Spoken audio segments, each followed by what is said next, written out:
दादा, किस तरीके का कार्यक्रम आयोजित किया जा रहा है, उद्देश्य क्या है इसका और क्या कार्यक्रम की रूपरेखा रहेगी?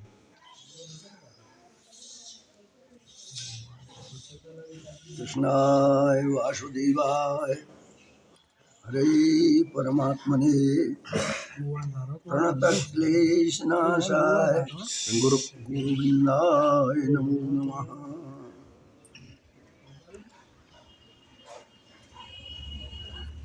अज्ञानतिमिरान्धस्य ज्ञानाञ्जनशलाकया चक्षुरुन्मीलितं येन तस्मै श्रीगुरुवे नमः।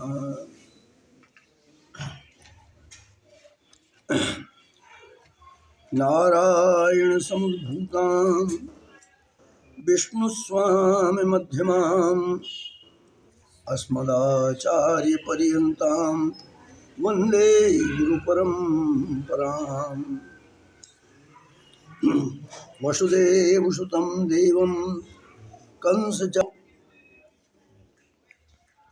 आज परम पुण्य का शुभ दिन है।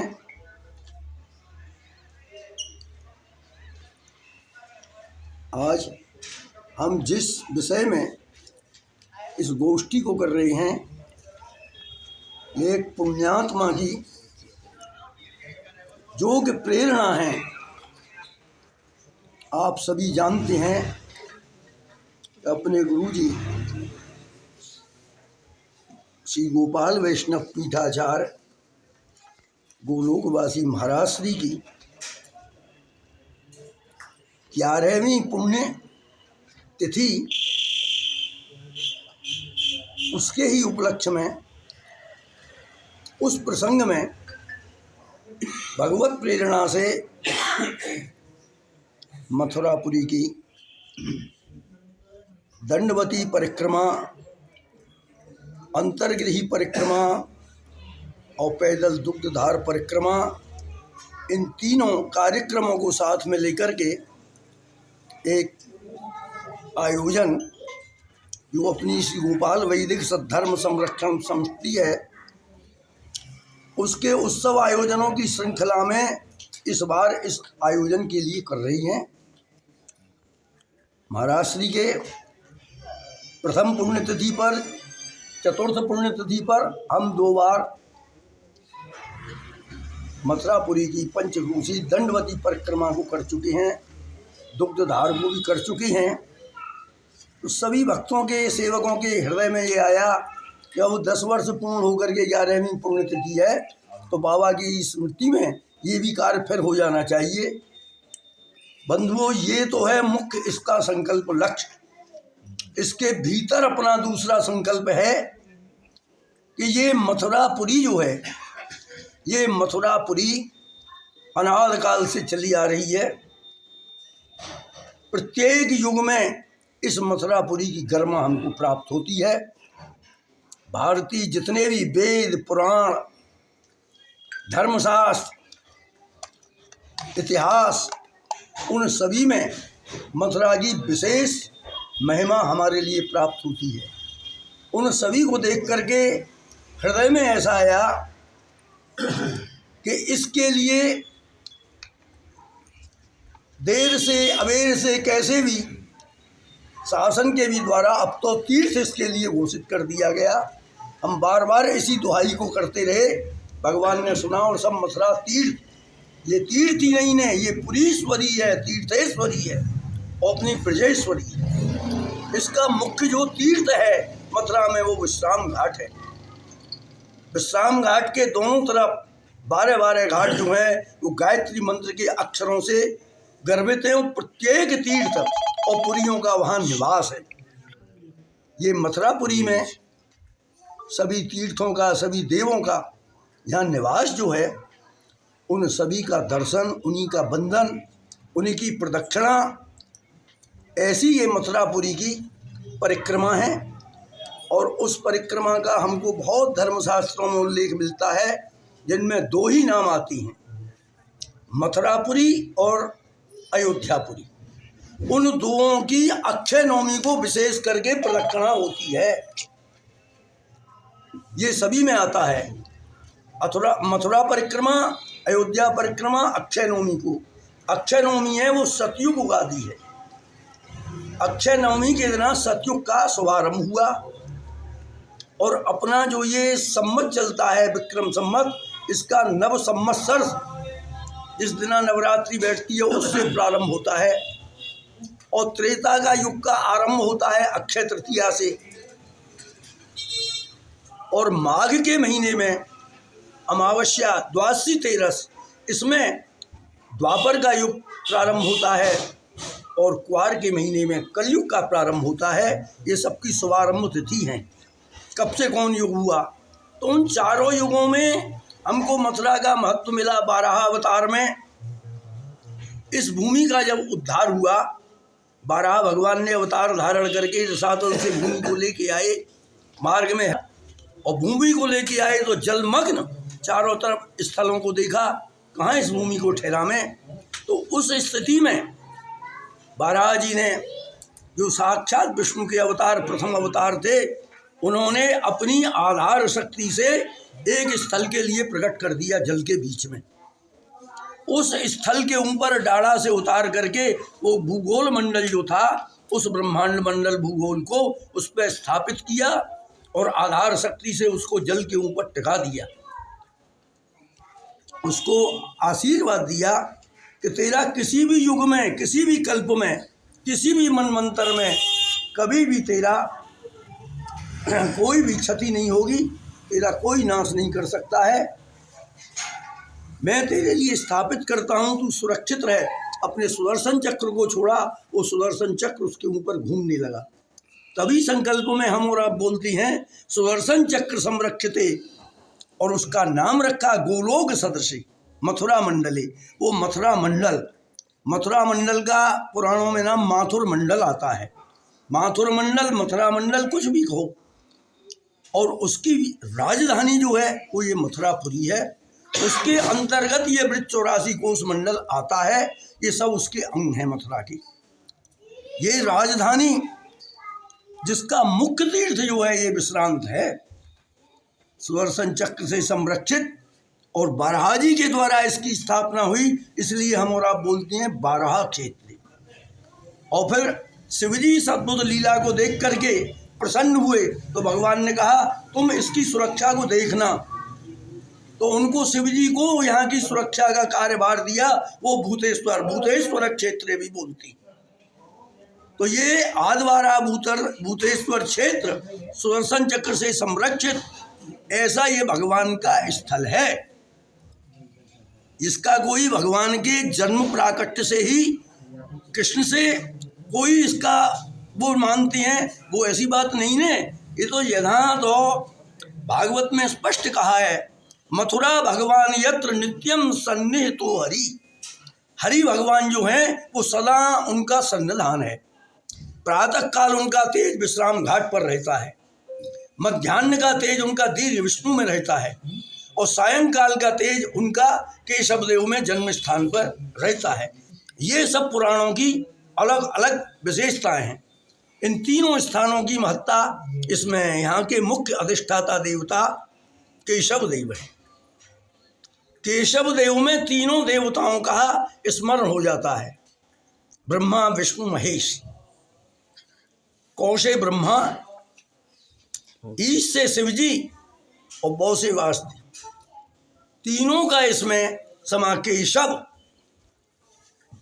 ऐसे केशव भगवान यहाँ हैं। तो ये मथुरापुरी जो है ये चारों तरफ फैली हुई है, एक जगह पे सीमित नहीं है, परंतु उसका जो परिक्रमा प्रदक्षिणा मार्ग है, सभी देवताओं को दाएं करके परिक्रमा होती है, उसी से ये परिक्रमा होती है। त्रेता में भी श्री राम जी के पास में यहाँ मथुरा के तट पर निवास करने वाले ब्राह्मणों को जब लवणासुर और मधुदानव ने ज़्यादा सताया तो वो राम जी के दरबार में जाकर के पुकारे, प्रार्थना की। उन्होंने शत्रुघ्न जी को हनुमान जी साथ भेज करके और यहाँ भेजा।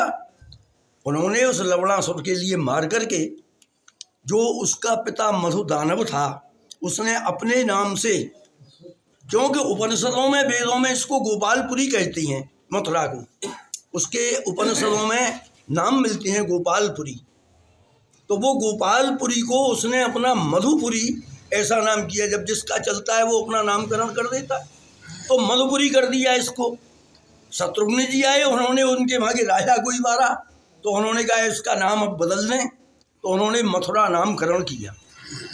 मथुरा नामकरण में एक विशेषता है, मथुरा। उसको यदि हम तुम होठ ठप्पा बनवाएंगे, लगाएंगे उल्टा और हो जाएगा सीधा। उसको यदि उल्टा करके देखो तो राम बन जाएगा, बीच में रह गया थू।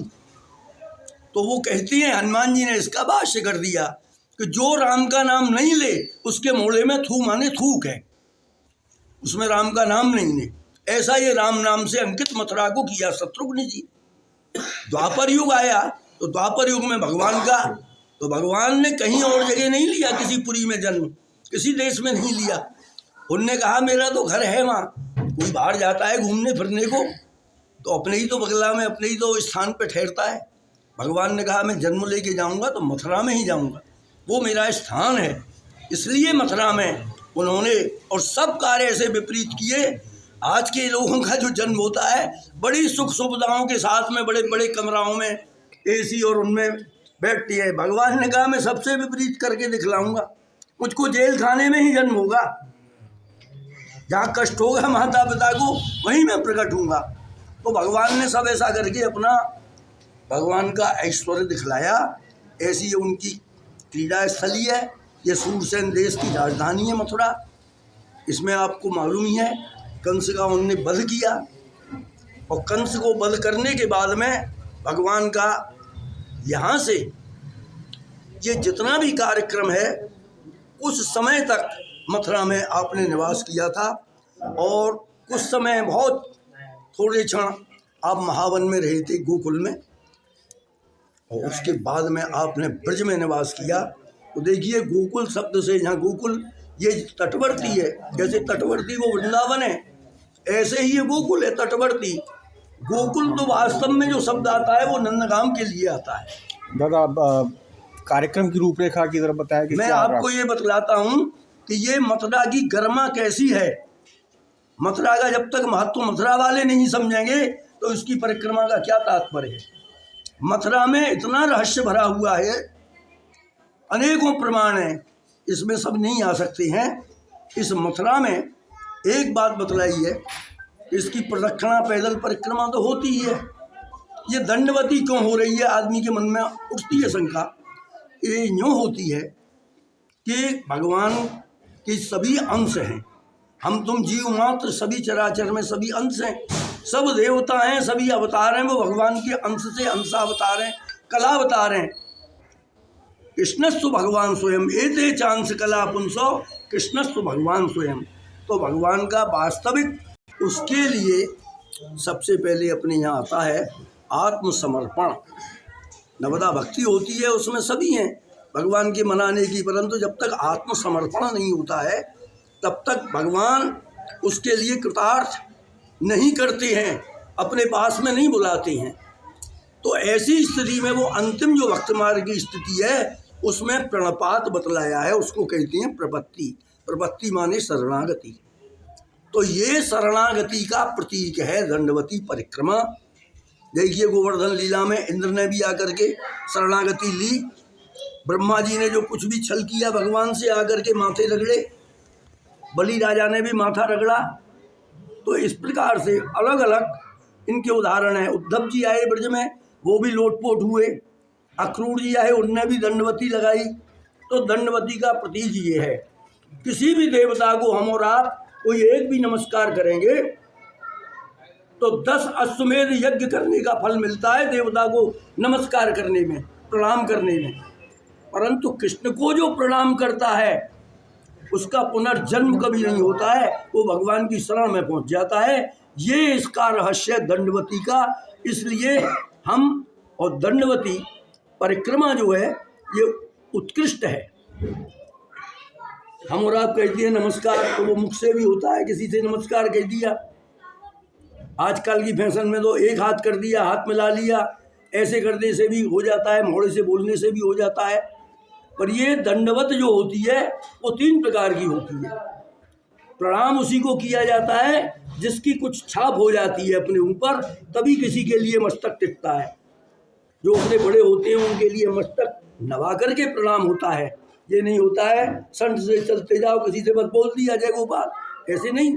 उनसे लिए नमस्कार होता है, बराबर कैसे नमस्कार बोल दो। बड़े के लिए प्रणाम होता है। और किसी के लिए यदि तुमने गर्दन झुका दी, हाथ टेक लिए, घोंटू को टेक दिया, वो पंचांग दंडवत होता है।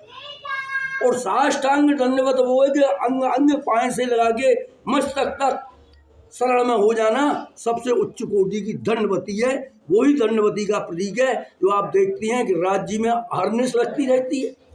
मथुरा की आज तक कभी नहीं हुई। ये अपनी पीठ से ही हमने ये किया, 2 बार किया।